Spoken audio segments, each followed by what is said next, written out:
hello, hello, hello. It is Thursday, August the 13th, and welcome to Let's Talk Power Live, where we talk about power and education in real ways because we know power and education is real. And we know instructional power is even more real. I'm your host, Dr. Tangi Reed Marshall. What have I been doing? I bring a lot of experience to education, more almost 3 decades, about 3 decades of partnering with families to educate their students, been coaching and helping systems be better so students get the excellent education they deserve.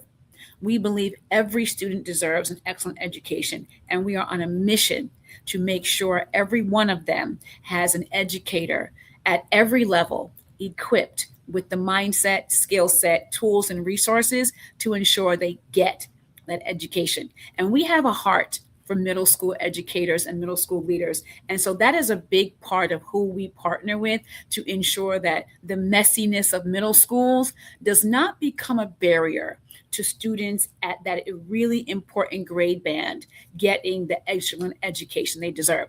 So every week we come on and we talk about power and education. And this week we're doing the same thing. So welcome to Let's Talk Power Live. And here's what I know. We know that a lot of you are still dating us, and we appreciate a good date. But I want to say thank you to all of our subscribers. And if you're one of the 80% in that group that's still dating, go ahead and hit that like, subscribe, and share button so you can know that we are coming to you with the content that you really enjoy and that is really serving your educational appetite and making you better at what you love to do. I'm in constant learning, and I know that you are always learning as well. So thank you for joining us, and thank you for being part of the Let's Talk Power Live family. Want to share what I always share every week. When people ask me about why I talk about power and actually what is power, well, here is what power in education is all about. Education is the instrument of democratic designs, and it is no less the instrument of power. The control of information, the shaping of understanding, and the influence of judgment are critical elements common to democratic design, power theory, and educational philosophy. I share that every week because it is important to understand why and what this is all about. About 45, maybe even 50 years ago, there was a conversation around cultural responsiveness. And people are still asking the question, well, what does it mean? What is it? So if it takes 40 years or 50 years for people to understand and have a working definition of cultural responsiveness, it's going to take that much time for us to have a working definition of power and education. And that is why I share it every week.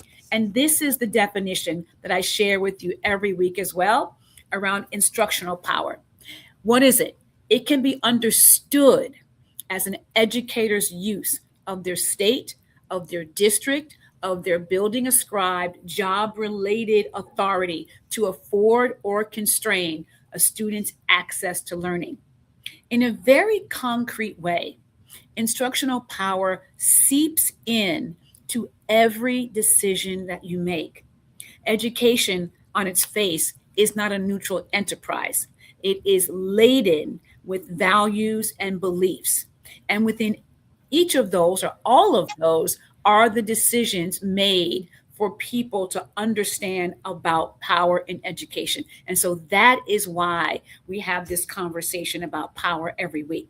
And so before we get on, I want to do some housekeeping things. I want to always remind you about our brand new article that just dropped, What Student Engagement Looks Like Beyond Compliance. Go ahead and get that link right there and that QR code. Excited to have you read and join the conversation, particularly now that school has begun, and or for most people, or a lot of kids, it's begun. There's always this conversation about student engagement. What does it look like? Is it just a Statue of Liberty person raising their hand for every question? What does it look like? In this article, we walk you through what it looks like. And then our power chats for the summer are still going on, and they're dropping every week. So be sure to stay on top of our power chats so you can join us there as well. But tonight, If you joined us last week, you know that we spoke with Karin Chenoweth. She's the founder of Democracy in Education. Her organization is all about helping interested parties become school board members. She has white papers. She helps them decide how to put their platforms together. Who might they talk to? She's really instrumental in that. Well, we want to take that conversation a step further. And this week, I am just thrilled to bring to Let's Talk Power Live a dear friend of mine. Met her when I worked at Ed Trust. She is brilliant. She is on fire for education.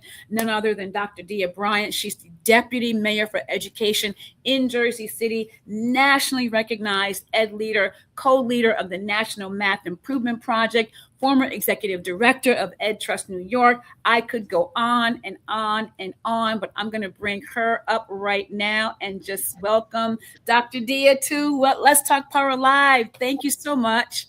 Thank you. I'm so happy to be here. Well, let's get started. It's just been, it's the start of school. For a lot of people, you've got young children. I know that you are in that phase of packing up backpacks and getting them to go to sleep on time and wake up on time. And maybe they have lunch and they didn't eat that lunch, all the things, right? All of the things. And so having you talk about, one, your experiences on that side, but your experience as a school board member, your experiences regarding this very important public power domain that people do not really, one, deeply understand. So my first question to you is, what do you wish people understood about the public power of school boards and education? We're going to start right there. Oh, you're just going to open it up with a big one. We've met before. I mean, so there's so much there. Right. And I think to even start that conversation, we have to begin to think about the erosion of civics education in public education over time. If we talk to our elders, they will tell you about how they had a civics course. Yeah, right. So eventually that morphs into social studies, right, over time. Social studies has, when we look at the K-12 landscape, has become a very distilled, very general story of how America became who it was. And even with that, many of our adults struggle to understand what civic engagement means. And even I would argue, many of our elected officials are struggling with what civics means. Who needs to be involved? Why do they need to be involved? Why should they care? And yeah. And I think that's an even bigger question right now because we see birth rates dropping. Yes, we do. People are not talking about that. I'm so glad you brought that up. Whoa. Isn't that something? Yeah. Right? Yeah. And we don't see children as much if you don't actually have personal children in your lives. Nieces, nephews, cousins, you babysit your own children. And so in so many ways, American culture has become this place where children are not allowed, right? Or they're an inconvenience. And what we don't realize is those children become adults, right? And even in their early adulthood, 15 to 24, there are lessons and things we should be instilling in them about our collective political platforms, our collective needs, as not just as humanity, yes, but for me, it's about the Black children who are trying to change and shift the trajectory of their lives. Absolutely. And as one of the people who has been able to do that, I know that education is a powerful tool for that. And so what we have to understand is that, as a parent, I'm the complaining parent. I got a problem with how this was delivered. I got a question about the rubric. I got questions about subjectivity. I got questions about expectations and rules and feedback. And I got just a question about why you picked that text, why you wrote that name in the math problem.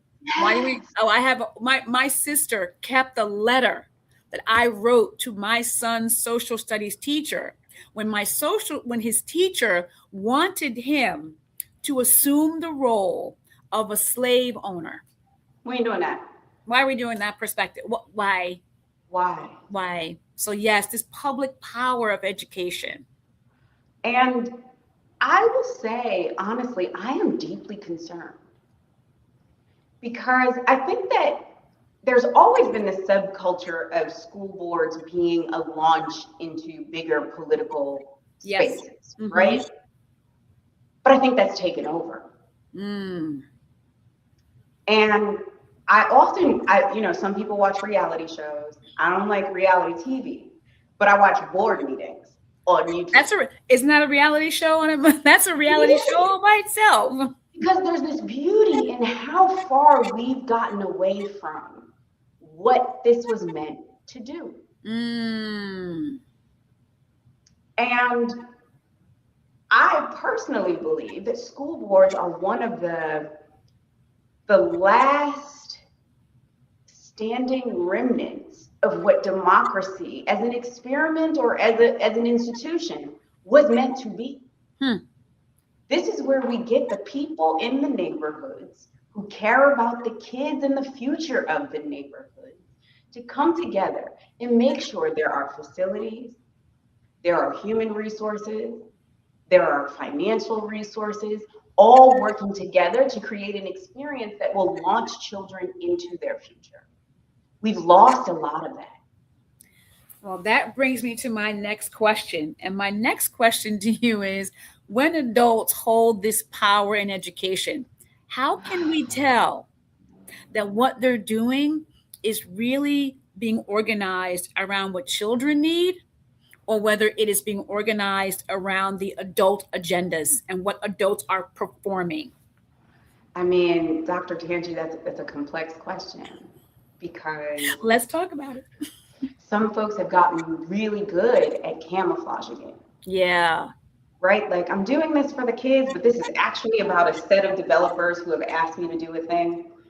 I'm doing this for kids, but this is really about an adult interest organization who has asked me to run and hold their platform. And we see that all too much across the nation.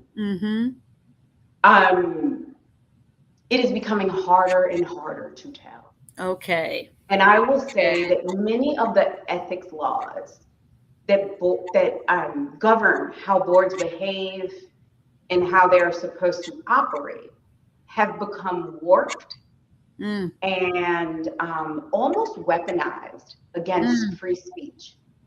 So you will see boards vote yes unanimously, or maybe one or two no's here and there.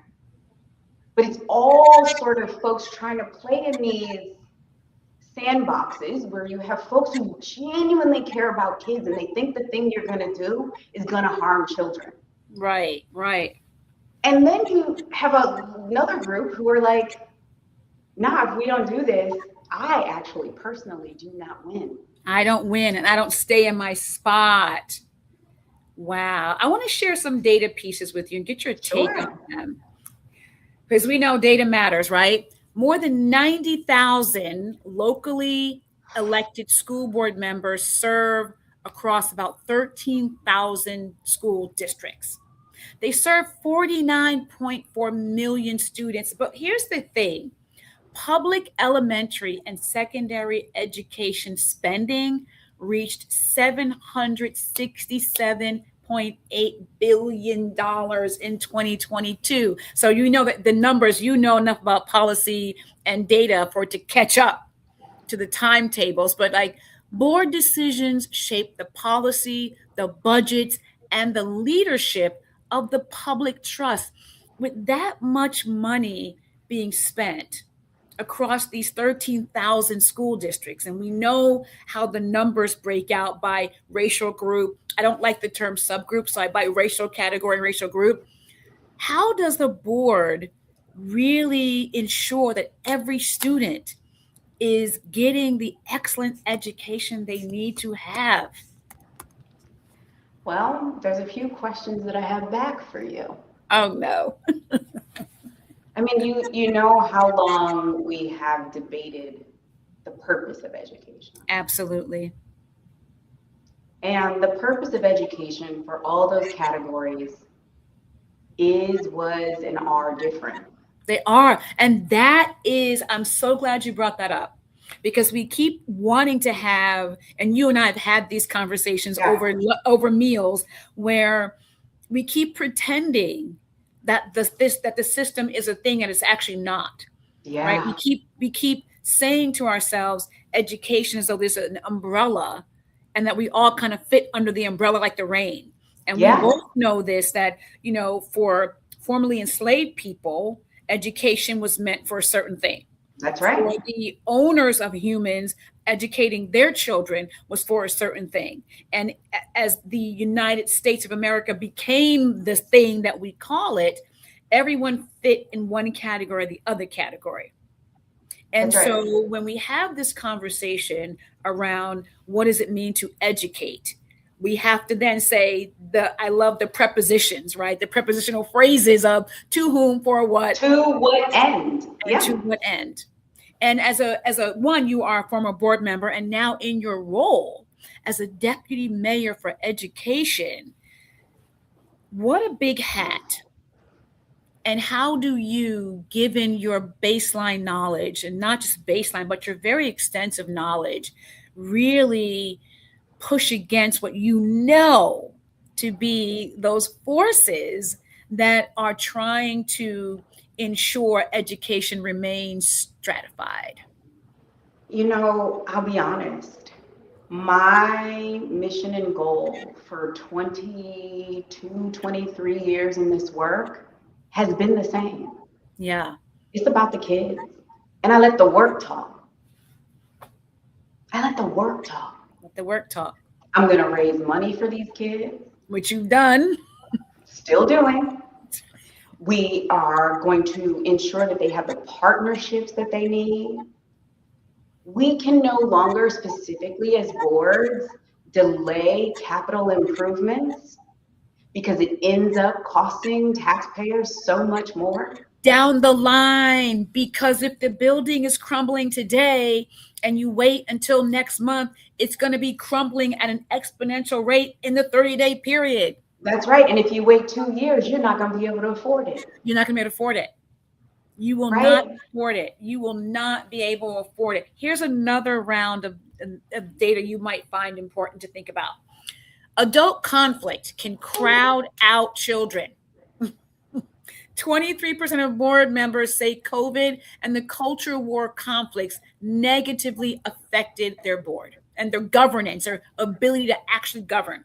Those districts in that 23% represented about 28% of US students. 28% of the 49 million students were schooled in places like that. Yep. And students in districts with a lot of board community conflict rose from, look at this number, 8% pre-pandemic to 47% during that time. And then they still say that 38% of board members say their boards are divided into factions. How is Johnny going to learn how to read, ma'am, when all of this shenanigans is going on? You know, this is a question for the ages. And, you know, it's sort of a question of, our boards our most effective tool? I don't know the answer to that. Right. I mean, I also have a really big question about whether or not we have a good understanding of what governance means. I asked that question to Karin Chenoweth last week, and guess who I'm going to ask it to next week? I'm going to ask it to Felton Moss next week. It's a real question because people get over, you know, I was talking to someone and I was like, the real issue is that governance and running day-to-day operations are different. And I learned a long time ago that, like, the mission is the mission. The strategy is what we can actually argue and negotiate about. Right. But the mission Mm-hmm. is about making sure our kids are good. And if we're all sitting around a dais and we all got different missions, then we're not even clear on where we're going. Right. Because one person is doing this because they want to run for Senate. One person is doing this because they want to run for mayor. One person is doing this so the property value in their town goes down. These are real things. These are real things. And that's why the question for this week was, is this about the children? Right? Yeah. Is as parents send their children to schools and district, superintendents and the board, and everyone's coming together. You know what they're doing. They're having their opening ceremonies. They're having their rah-rah. They're looking at last week's data. They're going over handbooks, all of the things. But we're asking that question, is it really about the children? And as we think about it, why is it, and I think you've already answered it, but this idea of the confusion that people have between their oversight and those unproductive interference mechanisms. Yes. What in the world? Yeah. I'm not here to tell you how to do it. Right. I'm here to introduce you to the North Star. Mm-hmm. Right? Right. And the North Star is outcomes need to come up 10%. That's like, can we just name, and it's so funny because I think one of the conversations we had a number of years ago, we talked about why people in education shy away from data.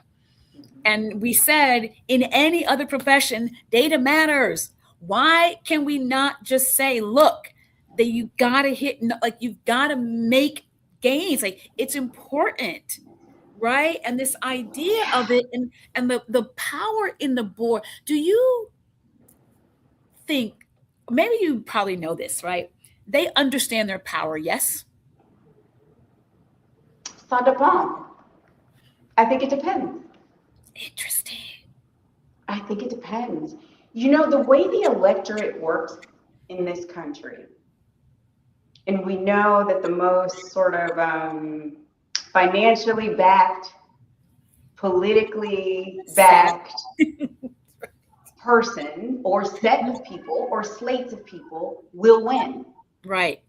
And often those slates, this, are backed by things that have nothing to do with children at all. Right. And so the way I've thought about this, both as a board member and in my current role, is my job is to catalyze an ecosystem. Right? Because there are universities that can tell you about what they receive as applications for admission. Oh, yeah, absolutely. Mm-hmm. There are business people that can tell you about the people they interview for entry-level positions. Absolutely. And some of that is taboo to even talk about publicly because we don't have the words to color it in without being offensive. But the truth of the matter is that the future is here. The future of jobs is here. It's here. And I can be honest and say that I have serious concern about whether or not our schools are preparing kids for the future of work.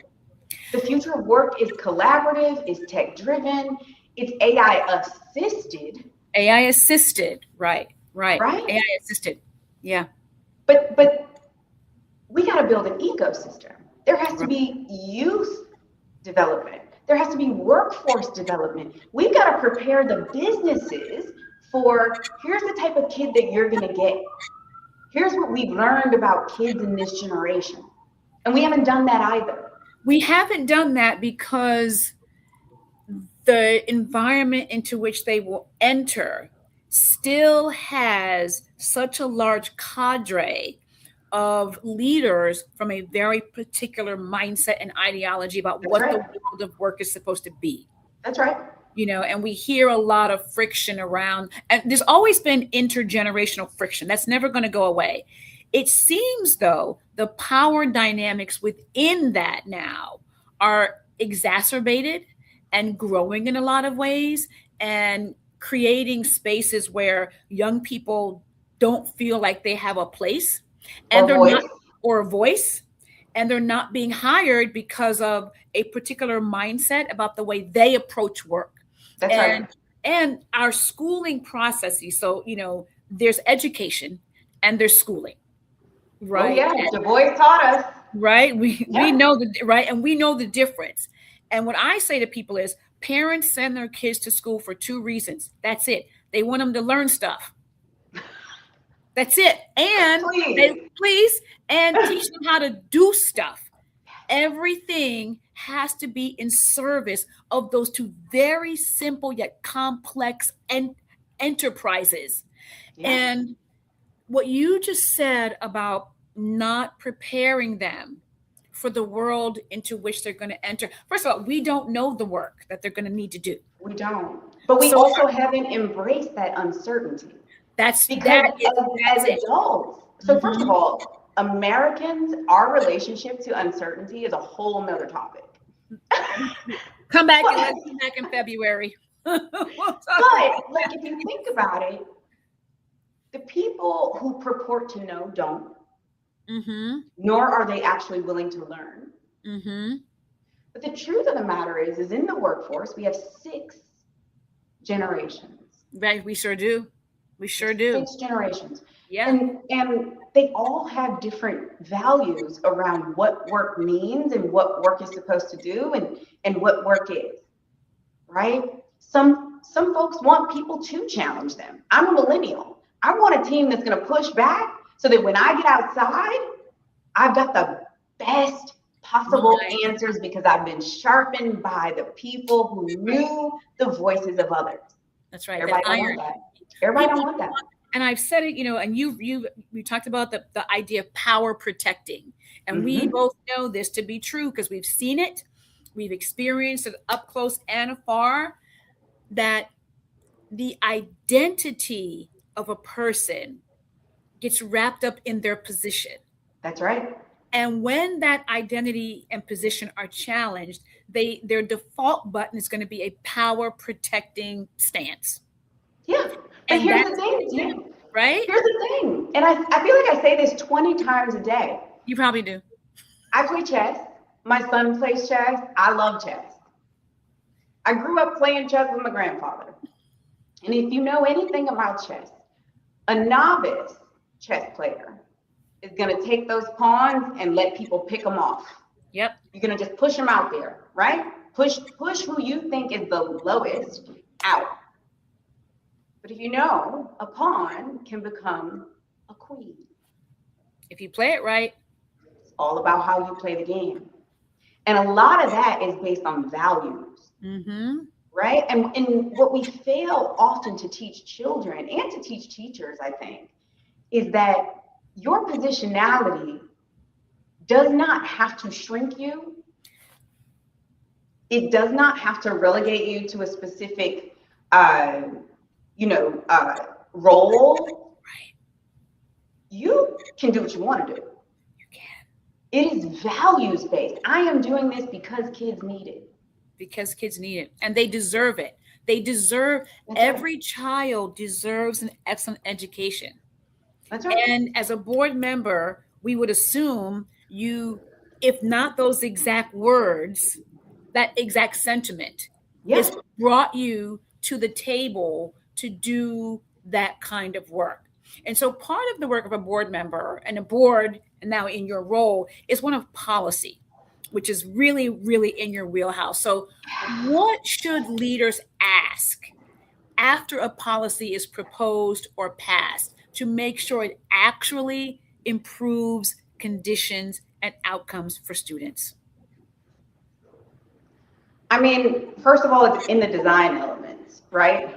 So when we design a policy, we are thinking about who, what, when, where, how, and why, right? Mm-hmm. But we also should be thinking about, okay, so who's excluded? And then there's a question of, do they belong inside here, or is there another policy that supports that group? Mm-hmm. Yeah.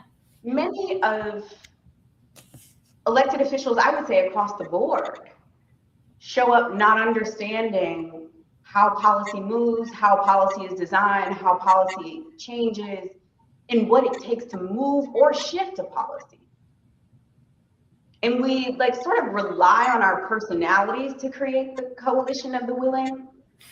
But the truth of the matter is, and you can see this in cities across the country, there were times maybe 10 years ago, we were solving for poverty in certain communities. In certain communities, right. But some of those communities have economically advanced. Yeah, they have. And so now you're not actually solving for poverty, you're solving for mobility. Those are different. They're very different because the resource allocation is different, right? As well as the opportunity now has to shift as well, because if I'm not living in the condition of poverty, you still must then begin to match opportunities so that I can continue to move forward and not regress. That's because right. if we continue to keep an organization or a community that was living in a poverty condition, and we keep giving them the same services, we are absolutely destined for them to remain that way. And we don't realize, like, I don't need resume help. I actually need you to get me from this entry level role to the next step. Right. I need a job. I need like, where's the actual enterprise so that when put my resume into the world, it goes someplace to a person or entity prepared to say yes to me. I think there's another piece too, and I don't know if you've seen this, but I want to explain this phenomenon that I've discovered over the last year. You know, for a long time, I knew we kind of sort of bamboozled a specific generation by telling them, you know, you go to college, you get the credential, you get out, you make $100,000. That is not true. We devalued experience, right? And so there are so many folks roaming through the world saying, but I did what you told me to do, and I still cannot secure a role. Yeah. And when you see those people, there's this entire set of, I even hate the language soft skills, but dispositions and behaviors. Right, because I don't like the term either, but yes, absolutely. But there's these dispositions, behaviors, affects, colloquialisms that we don't solve for in school. We let it be. Because we make the assumption that because we name the skill the way we name it, that it is inbred and naturally occurring.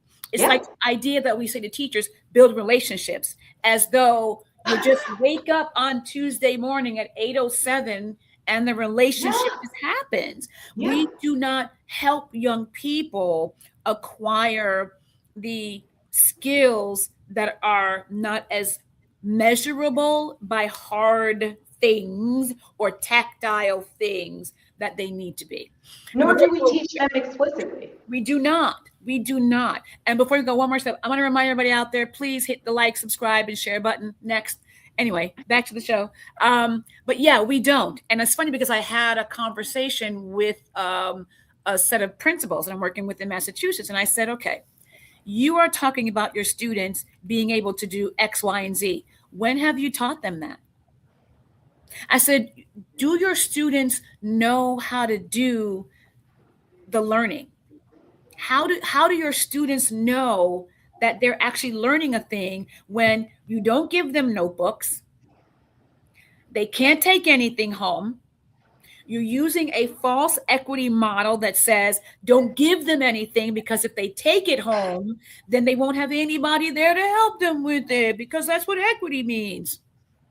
But your kids are not learning critical skills that I know you learned when you were in school. And I know I learned because I'm a woman of a certain age, and that's how they taught back then. And that's how they taught with our notebooks and our binders and all of those things. Yeah. But I'll tell you what, it helped us acquire a set of skills through the academics. So they didn't have separate classes for organization. Yeah. I learned how to be organized in my history class with Nancy Thomas, who talked about smack to you if you didn't do it. No, that's right. And so, like, when you look at work like Heifetz around adaptive leadership, or Amy Edmondson's work around teaming, both of them tell you that you build those skills by organizing people around a task. Around the task. Around a mission, right? And if our mission in schools is to get kids prepared for the real world, so to speak, how are we organizing them so that they know how to negotiate? They know how to express agency. They know how to advocate for themselves or others. They understand their own core values. They understand the distance between what they do and what they say is their integrity. Because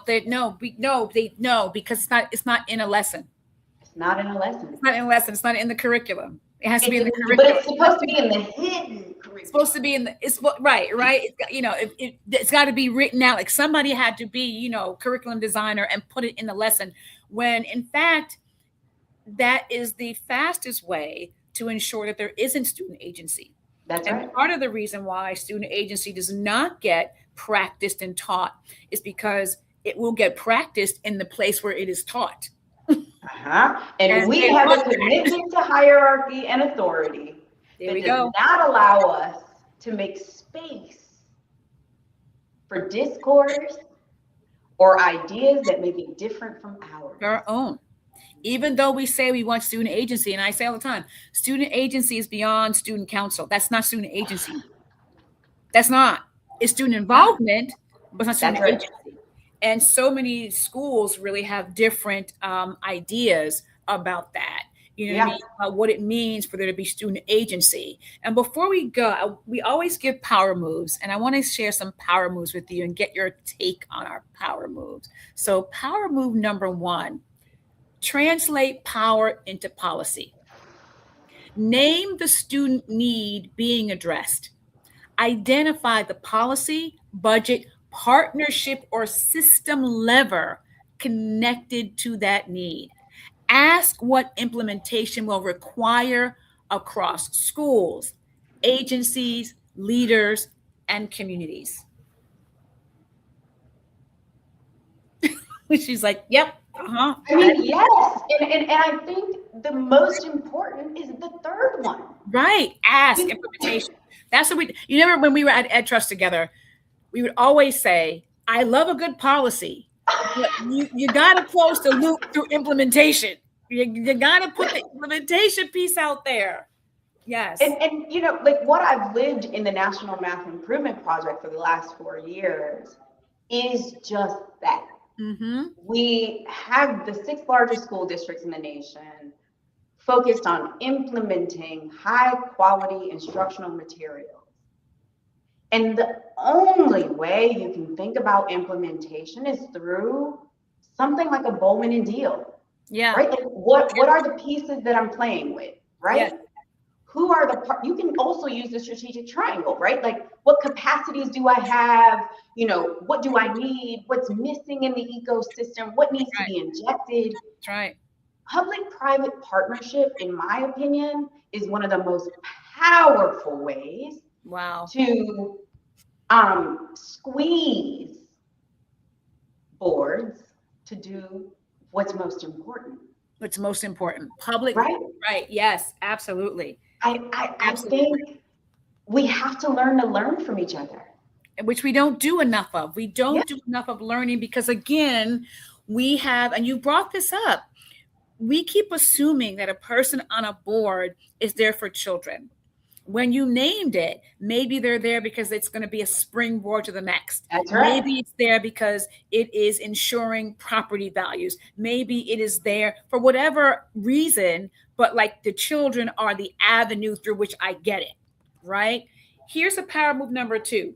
Test the agenda against evidence and children's needs. Before advancing an issue, ask, what student need does this address? Examine the data, student experience, and again, the implementation realities behind the issue. Notice when ideology, adult visibility, or political conflict is taking up more space than the evidence itself. Wait, so is this your next book? Because we could write a book We on can, listen, y'all out there heard it. We can talk about this right now, right? Notice the ideology, the adult of visibility, this power of the adult positionality that can be shaping so much of what our kids get or don't get. Yeah. And this is probably the saddest thing for me, because I think as America has become more focused on individualism, and we've moved away from collectives. And I mean, and you see this as small as like beauty. There's no really such thing as a beauty salon anymore. Sort of folks have their own suites and they want to be alone and do their own thing. That's right. I mean, it's even more complicated on social media, the way folks sort of move and do things. This scares me. Yeah. I'm gonna be honest. This is what scares me the most about the future of our collective society. Yeah, because we are getting away from, and we know that communities of color, particularly African communities, are collective by nature. And that's right. We are becoming more and more fragmented across the ethnicities within Blackness. That's right. Which are fueled and stirred by a society that really must thrive on division. That's right. For it to exist in the way that it exists currently. And here's our paragraph number 3. Govern for implementation, not performance. Ask how the decision will be carried out, funded, measured, and communicated. McKinsey has a real change, the McKinsey change model that really focuses on this idea of how do you communicate? What does it mean to have a strong communication plan for change? But then clarify who is responsible for that implementation and what success looks like. We say this all the time at every level. This is really important for boards too, I would imagine. Then use public meetings to build accountability, not simply visibility. Yeah. And I think this is important too. It's something I think about a lot, particularly with schools, is we talk a lot about communicating externally. Here's what we're doing. Here's what we're building. Here's what the board's doing. But did we tell the people that we're doing it, what they trying to build? Maybe at the water cooler. Maybe at the board meeting water cooler. That internal messaging is what builds the values of the institution. That is delivering the service. Yeah. Too much. It's a lot. It's a lot. But we're doing it. We do. Well, I know you're doing it, girl. I know that you are absolutely making Jersey City a better place. I'm trying every day. I know the students and the families are the better because you are in the position you're in. And what would change if every education decision had to pass this test? Is this about children? And can we show how it will improve what they experience? Oh my goodness. I wouldn't be talking about facilities management as much. Old air conditioners, HVAC systems going. I wouldn't even be questioning whether or not on a 103-degree day, if children have air conditioning.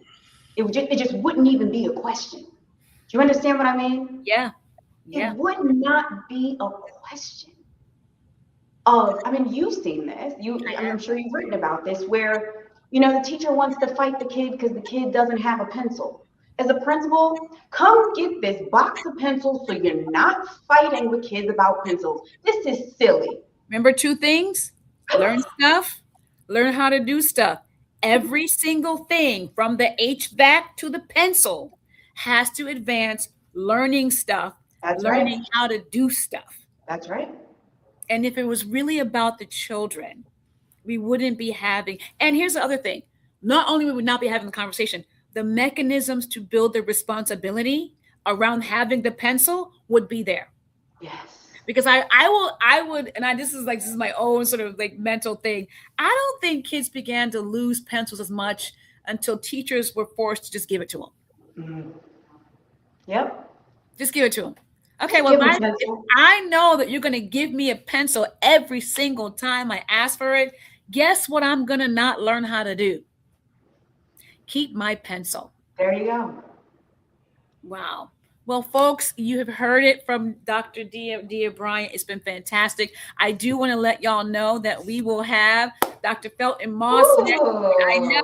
I know. He will be continuing. He'll be wrapping up our 3-week cycle on talking about school boards next week. He is a school board member. He's an assistant professor. He's a managing director of government relations at NBSA, former policy advisor, all of the things. He's going to be fantastic. And we want to thank you for helping us continue the conversation. Folks, make sure you're here next week for another session of Let's Talk Power Live, where we talk about power and education. We're going to wrap up talking about board members. Remember to like, subscribe, and share. Dr. Bryant, thank you so much for joining us today. Thank you so much. We will talk soon, everybody. Have a good one. Be well.